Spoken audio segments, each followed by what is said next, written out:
Salam alaikum, j'espère que vous allez bien, j'espère que tu vas bien, toi qui me regardes et qui me retrouve en ce dimanche.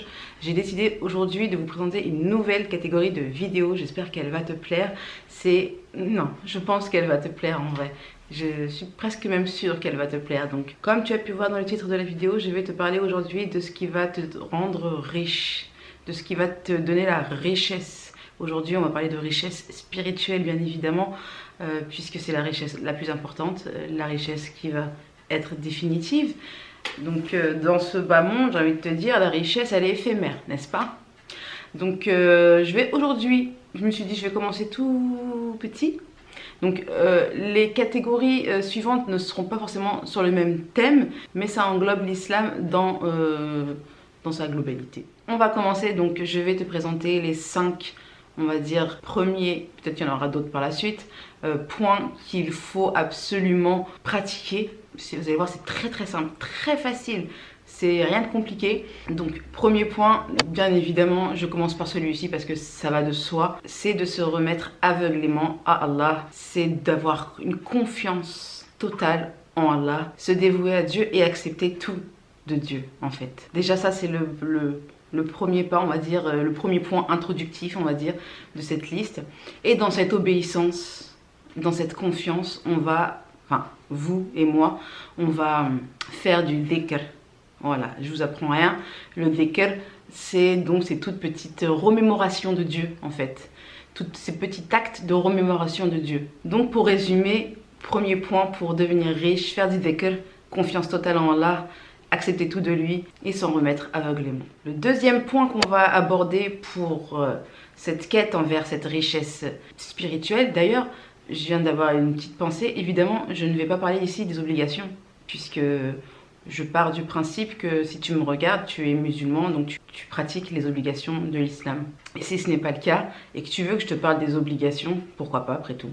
Mais aujourd'hui, on va vraiment s'arrêter et se concentrer sur l'enrichissement spirituel. Alors le numéro 2, je pense que vous le connaissez aussi, mais il a une grande importance, vraiment une grande importance, pardon, c'est le tasbih. Donc le tasbih, c'est quoi?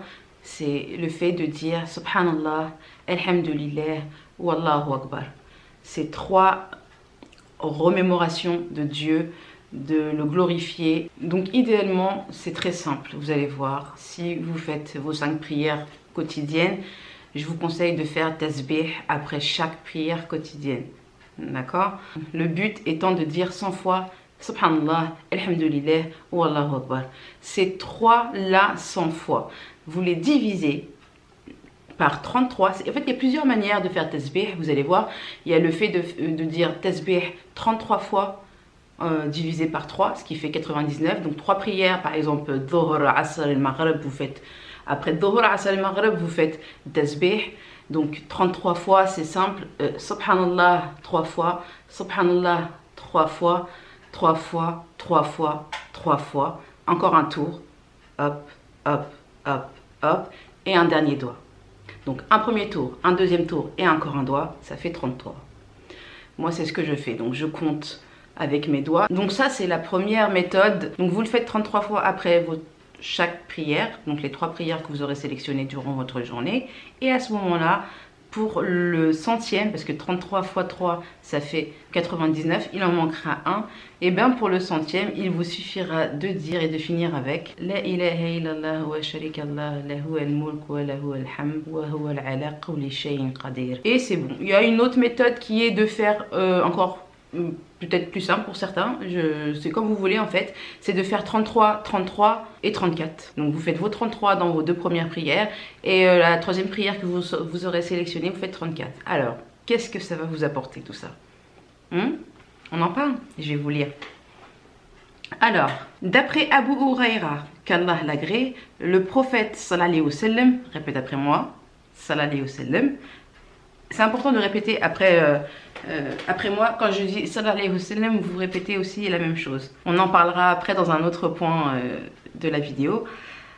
Mais ce serait bien que vous répétiez là déjà tout de suite. Et je suis sûre qu'il y en a déjà parmi vous qui l'ont répété. Donc le prophète alayhi salam a dit Celui qui après chaque prière dit Subhanallah 33 fois, Alhamdulillah 33 fois, Allahu Akbar 33 fois, puis complète la centaine en disant il n'y a de divinité digne d'être adorée qu'Allah seul sans associé, à lui appartient la royauté et les louanges, et il est capable de toutes choses. C'est la phrase que je vous ai dit tout à l'heure. Ses péchés seront pardonnés même s'ils sont comme l'écume de la mer. Rapporté par Muslim, authentifié par Cheikh Albani. Vous pouvez aussi, moi des fois c'est ce que je fais aussi, c'est que je fais Subhanallah 33, Alhamdulillah 33, Allahu Akbar 33 et je rajoute La ilaha illallah 33 et je fais ma 34e à la fin de la journée. Mais vous voyez que d'après le Rasoul alayhi salam, eh bien avec ça, vous gagnez quoi? Vous gagnez l'effacement de vos péchés, comme s'ils sont l'écume de la mer. Je trouve que c'est déjà un beau cadeau, sachant que, voilà, on va pas se rappeler que le fils d'Adam fait beaucoup d'erreurs, voilà, d'après... c'était qui avait dit ça? Je sais plus. Dites-moi en commentaire si vous savez qui a dit ça. Qui a dit que le fils d'Adam fait beaucoup d'erreurs? Je sais plus. Je crois que c'est... j'ai pas envie de dire de bêtises, mais il me semble que c'est Allah. À qui, quand, pourquoi, comment, je sais plus. Donc je compte sur vous pour me faire un petit rappel et de me dire si vous savez qui a dit ça. Donc voilà le second point qui est donc de faire le tasbih. Voilà, un max. Plus vous le direz, de toute façon, mieux ce sera. Hein. Plus vous enlèverez vos péchés. Voilà, plus Allah vous enlèvera vos péchés, pardon. Le troisième point, je l'ai découvert il n'y a pas très longtemps. Je me suis dit qu'il fallait absolument que je le partage avec vous. C'est le fait de réciter Surat al-Ikhlas. Vous connaissez Surat al-Ikhlas. J'avais toujours entendu dire que réciter Surat al-Ikhlas le matin et réciter Surat al-Ikhlas le soir, c'était bien. Et puis surtout, c'était comme si que vous lisiez un tiers du Coran. Vous voyez, c'est comment la Surat al-Ikhlas? Elle est vraiment toute petite. Il n'y a pas beaucoup de texte. Donc cette petite sourate tellement puissante, c'est comme si que tu lisais un tiers du Coran en l'espace de quelques phrases. Subhanallah. C'est vraiment, je trouve ça déjà énorme. Donc n'hésite pas à le faire. Mais là, moi aujourd'hui, je vais te dire ce qui va t'apporter richesse dans l'au-delà, c'est de réciter l'Ikhlas 10 fois. 10 fois parce que j'ai lu et je vais te lire. Alors, celui qui lit 10 fois dit il est le grand, l'unique, Surat al-Ikhlas, Allah lui construira un palais au paradis. Omar ibn Khattab anhu dit nous multiplierons donc les récitations pour avoir plus de palais. Et le prophète sallallahu alayhi wa sallam dit ce que détient Allah est plus grand en nombre que vos bonnes œuvres et Allah est le plus bon. Rapporté par Ahmed et authentifié par Albani. Si je comprends bien, c'est waouh, c'est énorme. Donc si tu récites 10 fois Surat al-Ikhlas, tu as un palais au paradis. Un palais au paradis. Un palais pour l'éternité. Un château. Genre, on sera des reines au paradis dans nos châteaux. C'est waouh, je trouve ça énorme. Donc ouais, je trouve ça facile déjà parce que comme je vous l'ai dit précédemment, la sourate Ikhlas elle est vraiment très courte, très petite, très facile à apprendre d'ailleurs. Donc la lire 10 fois, tu peux la lire 10 fois et encore 10 fois et encore 10 fois et encore 10 fois et en gros tu auras plein de châteaux, plein de palais au paradis. Bon, venez les filles, on va réciter 10 fois et encore 10 fois et encore 10 fois et faut qu'on récite un max, récitons. Moi je dis c'est bon, on y va. Là, maintenant, tout de suite, go. Enfin non, d'abord je fais des vidéos quand même. Le quatrième point, donc avant-dernier point, ça va être le sujet des ablutions. On va parler des ablutions.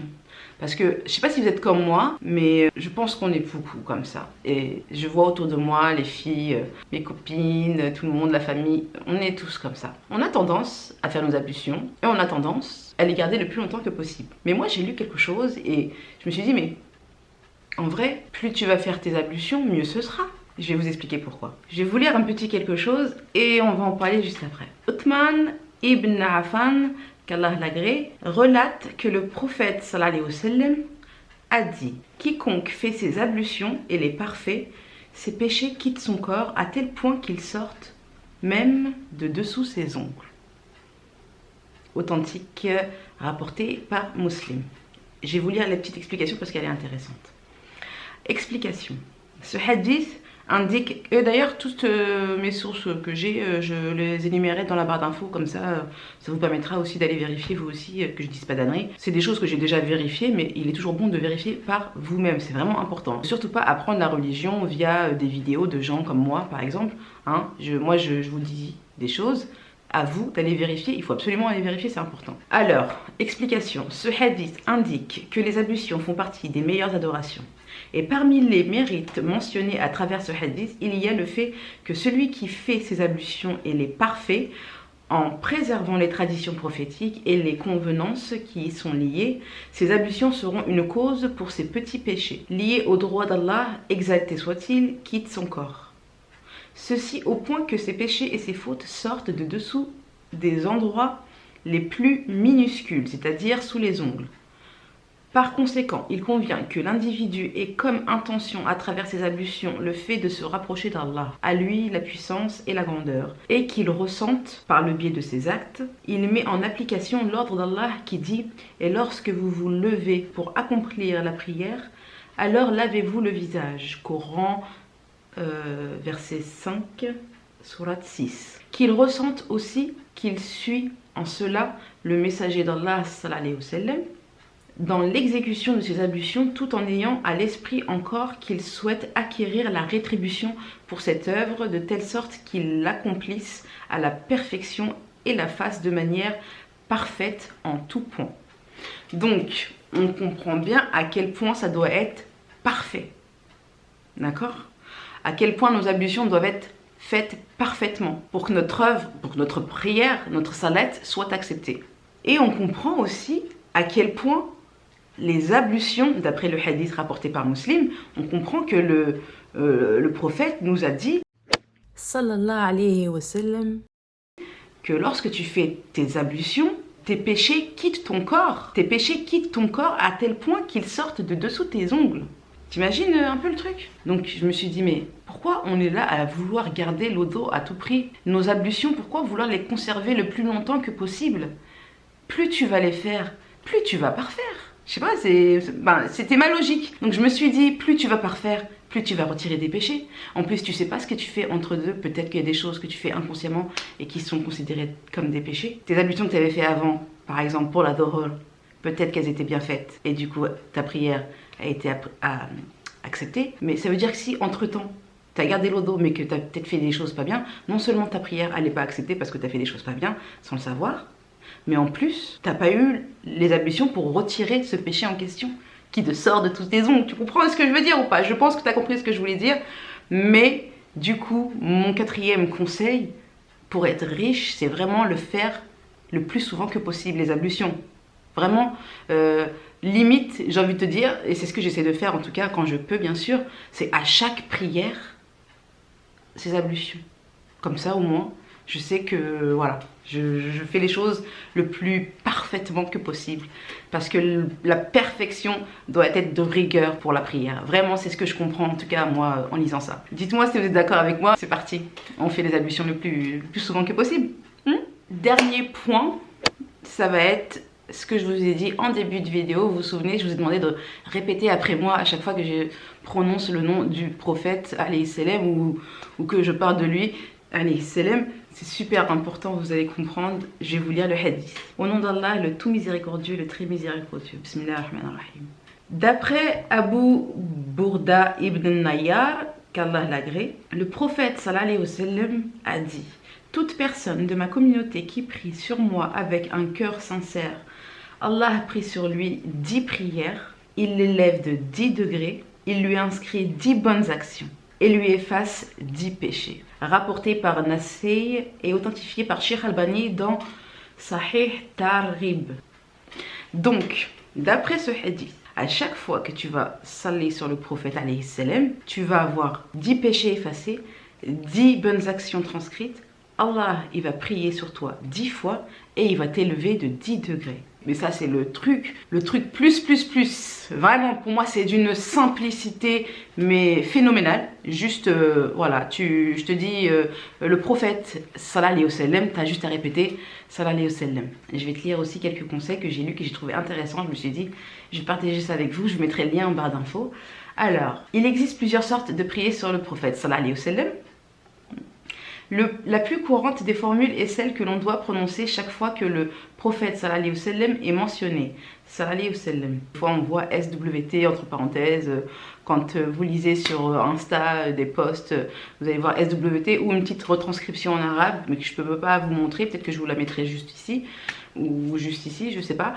Mais cette petite retranscription en arabe veut dire sallallahu alayhi wa sallam. C'est une formule que nous devons dire à haute voix à chaque fois que l'on parle de lui ou qu'on entend une personne le mentionner lors d'une discussion, d'une conférence, d'un rappel écouté sur internet, etc. etc. Dès que tu entends Rasoul alayhi salam ou que tu entends le prophète alayhi salam et que tu entends Muhammad alayhi salam, à chaque fois que tu entends ou que tu prononces, tu dis alayhi salam ou sallallahu alayhi wa sallam, pardon, parce que j'ai fait la sallallahu alayhi wa sallam, plutôt, excusez-moi, parce que c'est vrai que j'ai tendance à raccourcir. C'est surtout sallallahu alayhi wa sallam qui entre en jeu dans ce point. 10 prières d'Allah sur moi, 10 degrés d'élevé pour moi, 10 de mes péchés effacés, 10 bonnes actions inscrites pour moi, juste en disant sallallahu alayhi wa sallam. Imagine, tu le dis 100 fois par jour, même pas, vas-y. On va dire, admettons, tu le dis 20 fois par jour. Et c'est facilement atteint 20 fois, croyez-moi. Des fois, je le dis beaucoup plus. Tu le dis 20 fois par jour. 20 fois x 10, ça fait 200 fois. Ça fait Allah, par jour, il me prie sur moi 200 fois. Il m'élève de 200 degrés. Il m'enlève 200 péchés. Il me note 200 bonnes actions. Mais c'est par jour, tout ça. C'est énorme. Là, c'est du lourd. Je vous dis, quand je vous dis que vous allez être riche spirituellement, pour moi, celui-là, c'est le plus facile. Et la récompense est énorme. Énorme.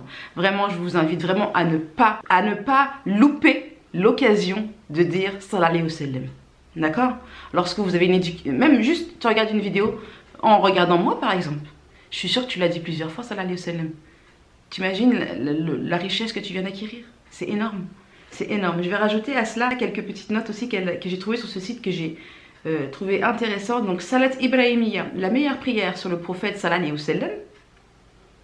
La meilleure des formules reste la prière dite Ibrahimiyya, donc abrahamique en français. Comme nous, elle nous a été enseignée par le prophète sallallahu alayhi wa sallam. En effet, Abu Muhammad Qabib ibn Ujra rapporte: le prophète sallallahu alayhi wa sallam vint à nous et nous lui demandâmes: ô prophète de Dieu, nous avons appris à te saluer, enseigne-nous comment prier sur toi. Il répondit: dites, Seigneur, prie sur Mohammed et sa famille, comme tu as prié sur Abraham et sa famille.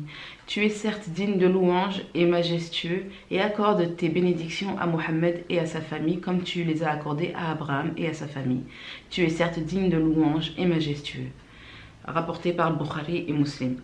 Là, vous avez entendu ce que je viens de vous lire, c'est la grande tashahhud. Donc à chaque fois que tu vas prier, tu vas faire la grande tashahhud. C'est pas forcément tout le monde qui le fait, mais je vais t'en parler parce que c'est super important. Moi, je le fais depuis toujours. À chaque fois que je fais tashahhud, les grandes tashahhud, la dernière tashahhud avant de finir clôturer donc ta prière, tu vas dire ceci. Donc, ce que je viens de te lire, qui est en arabe: Allahumma salli ala Muhammad wa ala ali Muhammad kima salat ala Ibrahim wa ala ali Ibrahim innaka hamidun majid. Allahumma barak ala Muhammad wa ala ali Muhammad kima barakta ala Ibrahim wa ala ali Ibrahim innaka hamidun majid. Donc ça aussi, c'est compté comme une prière pour le prophète. Donc tu fais tes 5 prières par jour. Juste avec tes 5 prières par jour, tu as tes 10 degrés en plus d'élévation, tes 10 péchés supprimés, tes 10 actions, 10 bonnes actions inscrites, et Allah il prie 10 fois sur toi. 5 fois 10, ça fait 50. Déjà 50 fois par jour, tu as tout ça. Déjà, tu es bien. Mais tu peux être mieux. Comme je t'ai dit tout à l'heure, à chaque fois, dès qu'on prononce le nom, le statut de Rasoul alayhi salam, tu répètes Salah alayhi wa sallam. La personne normalement le dit, donc toi tu as juste à répéter après elle, déjà ça va t'indiquer. Mais même si la personne ne le dit pas, oublie, dis-le toi. Dis-le Salah alayhi wa sallam. Peut-être même tu vas faire rappeler à quelqu'un de le dire. Donc voilà mes 5 points pour devenir plus riche, Inch'Allah, pour qu'on puisse s'enrichir un maximum. C'est maintenant ou jamais en fait. C'est pendant ce test ici-bas qu'on doit tout mettre, donc on doit mettre toutes les chances en fait de notre côté pour pouvoir être bien après. Après ce sera trop tard en fait. C'est l'éternité après. C'est pas ce petit passage vite fait. Donc c'est super important. Juste ne l'oubliez pas s'il vous plaît. C'est super important. Voilà, j'espère que cette vidéo vous aura plu. Moi ça m'a fait plaisir en tout cas de vous retrouver ici avec ce type de thème. Si tu as aimé la vidéo, bah, n'oublie pas de lâcher le j'aime. Encourage-moi en t'abonnant, en partageant. Et puis lâche-moi le petit com aussi, c'est important. Oui, c'est important maintenant sur YouTube d'avoir des commentaires. Je sais pas pourquoi, mais je sais que c'est important. Dès que je le sais, je vous dis pourquoi, d'accord? Donc voilà, on se retrouvera dans d'autres vidéos spéciales islam avec d'autres sujets. Le sujet de la semaine prochaine va être... je suis pas encore sûre, donc je vais pas trop en parler maintenant, mais j'ai pas envie de trop en dire, mais j'ai envie de vous le dire en même temps parce que j'ai hâte de la faire. Mais si c'est pas la semaine prochaine, elle sera faite tôt ou tard de toute façon. Mais oui, donc des vidéos spéciales sur l'islam, on va partager les choses importantes quand même, il était temps, n'est-ce pas? Donc je vous embrasse très très fort mes choubidous et je vous dis à très très vite sur ma chaîne. Et d'ailleurs n'hésitez pas à me suivre sur les autres réseaux parce que je suis très présente sur... D'ailleurs c'est une vidéo Reels que j'ai fait sur Instagram qui m'a donné l'idée de faire ce thème de vidéo. Subhanallah. C'était une vidéo que j'ai fait un Reel en fait et c'était sur les tasbih. Donc j'ai fait une vidéo avec Subhanallah, Alhamdulillah, Allahu Akbar, La ilaha illallah, wa la hawla wa la quwwata illa billah. Et comme j'ai vu qu'il y avait beaucoup de likes, je me suis dit, mais au fait, pourquoi je fais pas de la même chose sur YouTube? En partageant, en discutant, même moi comme ça me permet d'apprendre plus. N'hésitez pas à me partager vous aussi. Moi je suis assoiffée d'apprentissage spirituel, donc n'hésitez pas à me partager. Bon, cette fois-ci j'arrête, je vous laisse, je vous dis à très bientôt, je vous embrasse très très fort. Et je vous dis, je t'ai dit. Bon allez, au revoir, ciao.